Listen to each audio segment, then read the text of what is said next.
اهلا وسهلا، كيف دايرين؟ لاباس عليكم؟ نبداو كلامنا بالصلاه على رسول الله. اللهم صل وسلم وبارك على سيدنا محمد وعلى اله وصحبه اجمعين. فيديو ديال اليوم جيت بغيت نبارطاجي معكم الاحداث اللي دازوا البارح. صراحه ما قدرتش بعدا كاع نهز التليفون ديالي نهائيا. حنا راه كنبارطاجي معكم هنا هاد الوقيته 3 ديال الصباح. صافي يعني بدات الحال، بداو الناس كتهدان، بدات القضيه شويه. هنا من بعد واحد نص ساعه تقريبا دخلت انا للدار. انا اصلا واقفه حدا باب الدار. الحاجه الوحيده اللي كانت مزيانه لانه كنحط ديما واحد القران في الطوموبيل هكا، الا كنا شادين الطريق، الا كنا غاديين شي بلاصه كنبغي نقرا فيه. بديت نقرا فيه تقريبا هذيك الوقيته كلها وانا هازاه كنقرا فيه. الله يلطف الله يلطف بينا لانه فريمون شفنا الموت.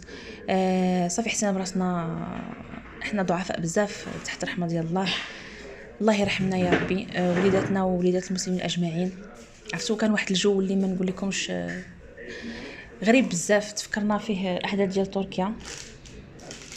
قرعه ديال الماء كانت قدامي، هذه هزيناها فاش خرجنا، فاش مشينا نجيب التليفون ديالي باش نهضر غير مع ماما نسولو مي اشنو واقع، لانه قلت لكم دازت شحال ودازت من ساعه وحنا قاعدين في الزنقه، ما قدرتش نجيب باقي التليفون ديالي. هنا الناس كيهزوا معاهم المنطق ديالهم كينعسوا غير هنا حدانا في واحد المدرسه اللي كيقراو فيها نيت ولادي. الناس ناعسين في الزنقه. ما قدا واحد ما قدر يدخل باقي للدار.